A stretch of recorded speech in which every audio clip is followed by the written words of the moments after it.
Hello दोस्तों, स्वागत है आपका अपने YouTube चैनल पे। मैं हूं अभिनय और दोस्तों आपसे हम स्टार्ट करेंगे इकोनॉमी की क्लासेस। और चलिए आइए देखते हैं। पहला हम देखते हैं इकोनॉमी होती क्या चीज़ है। इकोनॉमी दोस्तों जैसे किसी भी रिसोर्स का प्रोडक्शन, डिस्ट्रीब्यूशन और कंजम्पशन ही इकोनॉमी होती है। इसका क्या मतलब दोस्तों, चलिए एक बेसिक लेवल पे हम चलते हैं। हम देखते हैं जब हम इलाहाबाद में रहा करते थे तब की स्थिति के हिसाब से बताते हैं। जैसे हम अपने घर से आटा चावल लेके आते थे, यानी प्रोडक्शन उधर होता था, हम लेके आते थे।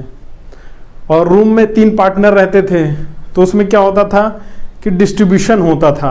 जैसे बनने के बाद होता है भोजन का बंटवारा, आपस में बांट के खाते थे, वो हो गया डिस्ट्रीब्यूशन। अब हो गया कंजम्पशन, लास्ट में खा ही लेते थे। तो दोस्तों जैसे किसी भी रिसोर्स का प्रोडक्शन, डिस्ट्रीब्यूशन और कंजम्पशन, यही इकोनॉमी होती है किसी भी रिसोर्स का। और इकोनॉमी दोस्तों सबकी एक इकोनॉमी होती है, चाहे वो देश हो, परिवार हो, व्यक्ति हो, इंडिविजुअल किसी भी व्यक्ति की भी होती है। हमारी भी अर्थव्यवस्था है, हमारी भी अपनी एक इकोनॉमी है, आपकी भी एक इकोनॉमी है। जो माइक्रो लेवल पे है वो माइक्रो इकोनॉमिक्स होगी, और जो मैक्रो कंट्री लेवल पे है वो मैक्रो इकोनॉमिक्स होगी। तो दोस्तों इकोनॉमी के बारे में बेसिकली आइए बात करते हैं, देखते हैं। अलग अलग विद्वान इसके बारे में अलग अलग अपनी अपनी परिभाषाएं, डिफिनेशन देते हैं दोस्तों। और जैसे क्या होता है दोस्तों, हम अगर अर्थव्यवस्था को बैलेंस नहीं कर पाते हैं, इनकेस महंगाई बहुत ज़्यादा हो जाए या फिर अपस्फीति की स्थिति पैदा हो जाए, तो क्या होता है, सब क्राइसिस होते हैं। उसी का उदाहरण है दोस्तों एक यूएस सब प्राइम क्राइसिस है। ये 2008 में हुआ था दोस्तों। यूएस सब प्राइम क्राइसिस 2008 में हुआ था, जिसका बहुत ही बड़े लेवल पे इम्पैक्ट पड़ा था। भारत पे भी पड़ा था, पूरे वर्ल्ड पे पड़ा था। तो इसीलिए हम क्या करते हैं, इकोनॉमी को बैलेंस करके रखते हैं। अभी हाल ही के दिनों में देखिए दोस्तों, जैसे क्या है, काफ़ी उतार चढ़ाव चल रहे हैं। डॉलर रुपया, रुपया डॉलर जैसे होता है, रुपया की वैल्यू गिर रही है फिर बैलेंस हो रही है। तो इसको बैलेंस करना ही अर्थव्यवस्था का एक प्रकार है। और अर्थव्यवस्था जिन भी चीज़ों में मॉनेटरी यानी पैसे की ज़रूरत, पैसे की आवश्यकता पड़ जाती है, वो चीज़ें अर्थव्यवस्था से संबंधित हो जाती हैं। आइए दोस्तों अब देखते हैं। जैसे हम एक उदाहरण के तौर पे देखते हैं, जैसे हम मंदिर में पूजा करने जाते हैं दोस्तों, तो वहाँ हम कुछ दान पेटिका में कुछ रखते हैं भगवान को खुश करने के लिए, और जो भिखारी होता है उसे भी भिक्षा देते हैं। तो ये सब चीज़ें भी दोस्तों इकोनॉमी एक्टिविटी में आती हैं, इकोनॉमिक एक्टिविटी हैं। और नेक्स्ट देखते हैं दोस्तों, इसमें क्या है कि एक बार 1930 में बहुत बड़े लेवल का क्राइसिस हुआ था, इकोनॉमिक क्राइसिस, जिसके बाद इकोनॉमी को 2 भागों में बांट दिया गया दोस्तों, माइक्रो और मैक्रो। मैक्रो मतलब उदाहरण के तौर पे एक जंगल ले लीजिए, मैक्रो। और माइक्रो मतलब एक पेड़, छोटा सा पेड़, मतलब as a individual micro, as a whole macro. और आइए देखते हैं इनके मैक्रो इकोनॉमिक्स के जो फादर थे, इनको मेनार्ड केन्स बोला जाता है। मेनार्ड केन्स को मैक्रो इकोनॉमिक्स का फादर बोला जाता है। और वैसे ही माइक्रो इकोनॉमिक्स का फादर अल्फ्रेड मार्शल को बोला जाता है। दोस्तों मैक्रो इकोनॉमिक्स क्या है, ये एक सिस्टम फॉलो करता है जिसमें टॉप डाउन अप्रोच यूज किया जाता है। और माइक्रो इकोनॉमी क्या होता है, बॉटम अप अप्रोच यूज किया जाता है। ये क्या है दोस्तों, जैसे हम प्लानिंग कमीशन के बारे में सुने हैं, जिसको रिप्लेस करके हमारा नीति आयोग आया है दोस्तों। तो प्लानिंग कमीशन क्या था, टॉप डाउन अप्रोच यूज करता था। जैसे ऊपर से आदेश होते थे और नीचे यूनिडायरेक्शनल होता था, और नीचे लोग फॉलो करते थे उसको। वैसे उसके जस्ट अपोजिट नीति आयोग है। नीति आयोग में क्या है, कोऑपरेटिव फेडरलिज्म का सिस्टम है। और इसमें क्या होता है कि नीचे से डिसीजन लिए जाते हैं और धीरे धीरे ऊपर तक पहुंच जाते हैं। इससे बोलते हैं बॉटम अप्रोच हो गया दोस्तों। और दोनों एक दूसरे से इंटरलिंक है दोस्तों, मैक्रो इकोनॉमिक्स और माइक्रो इकोनॉमिक्स। कैसे, आइए देखते हैं। जैसे क्या होता है कि इन्फ्लेशन होता है, इन्फ्लेशन या डिफ्लेशन होता है, तो महंगाई बढ़ती है, महंगाई गिरती है।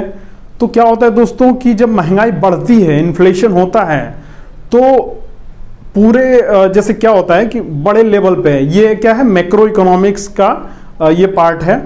और जब महंगाई बढ़ती है तो किसी एक इंडिविजुअल रॉ मटेरियल, जैसे कोई भी चीज ले लीजिए आप, उसका भी प्राइस बढ़ता है। मतलब बोथ आर इंटरकनेक्टेड।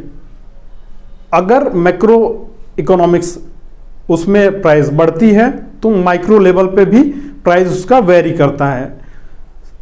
इसके अलावा दोस्तों एक है इकोनोमेट्रिक्स, ये भी एक सब पार्ट है इसका ही, इकोनॉमी का। इसमें इकोनोमेट्रिक में क्या होता है दोस्तों कि हम स्टैटिकल और मैथमेटिकल्स जो है एनालिसिस वगैरह करते हैं दोस्तों इसमें। नेक्स्ट हम देखते हैं दोस्तों, जैसे जो सेक्टर्स हैं, सेक्टर्स के बारे में अक्सर एग्जाम में पूछा जाता है। जैसे पूछ देता है एजुकेशन किस सेक्टर का भाग है। तो आइए देखते हैं। प्राइमरी सेक्टर में दोस्तों जो रिसोर्सेज हमारे प्राइमरी लेवल पे हैं, जैसे हमारा एग्रीकल्चर हो गया, ऑयल, जैसे ऑयल का जो एक्सक्रिएशन होता है, ऑयल एक्सक्रिएशन हो गया, माइनिंग हो गया, फिर ये हो गया ये। तो ये सारी चीज़ें जो है हमारे प्राइमरी सेक्टर में आते हैं और ये एग्जाम में पूछा जाता है दोस्तों, इसको ध्यान में रखेंगे। और ऐसा है कि जैसे ये जो पार्ट है प्राइमरी सेक्टर, ये पूरे नेशनल इनकम का लगभग में हाफ पोर्शन कवर करता है, हाफ पोर्शन कवर करता है। और लाइवलीहुड का भी, लाइवलीहुड जो है जीविका का भी आधा पोर्शन कवर करता है लगभग में। नेक्स्ट हमारा है दोस्तों सेकेंडरी सेक्टर। आइए देखते हैं सेकेंडरी सेक्टर में क्या होता है। सेकेंडरी सेक्टर में दोस्तों जैसे कंपनियां हैं, उसमें क्या होता है, पहले प्रोसेसिंग होता है किसी चीज़ पे, प्रोसेसिंग होता है, मैन्युफैक्चरिंग होता है, कंस्ट्रक्शन। ये सारी चीज़ें जो है हमारी सेकेंडरी सेक्टर में आती है दोस्तों। और इसके अलावा ये जो है, ये जो एम्प्लॉयमेंट सेक्टर है हमारा, बेरोजगारी काफ़ी लेवल पे है इस समय, लेकिन जो एम्प्लॉयमेंट का जो हाफ पोर्शन है दोस्तों लगभग में, वो ये कवर करता है manufacturing sector, secondary sector. Next देखते हैं दोस्तों, हमारा है टर्सरी सेक्टर। टर्सरी सेक्टर क्या है, इसको एक तरह से सर्विस सेक्टर भी माना जाता है दोस्तों। जैसे हमारा एजुकेशन हो गया, हेल्थ केयर हो गया, और बैंकिंग हो गया, कम्युनिकेशन हो गया, ये सारी चीज़ें हमारे टर्सरी सेक्टर में आता है। और ये काफ़ी बहुत ही, ये सर्विस सेक्टर में हमारा पूरा है, ये कवर करता है सर्विस सेक्टर में। और इसके अलावा दोस्तों क्वार्टिनरी सेक्टर है और क्वीनरी सेक्टर है। यहाँ पे क्वार्टिनरी सेक्टर है। क्वार्टिनरी सेक्टर में क्या है दोस्तों, जैसे नॉलेज हो गया, किसी भी चीज़ के बारे में नॉलेज गेन करना, रिसर्च एंड डेवलपमेंट करना, ये सब क्वार्टिनरी सेक्टर में आता है, चतुर्थ श्रेणी में आता है। और इसके अलावा एक और सेक्टर है क्वीनरी, पांचवा जो सेक्टर है उसको क्वीनरी बोला गया है।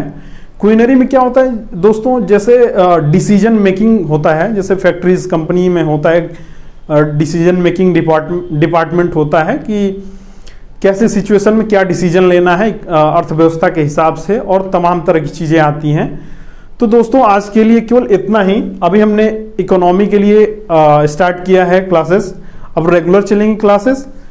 आप लोगों का बहुत बहुत धन्यवाद।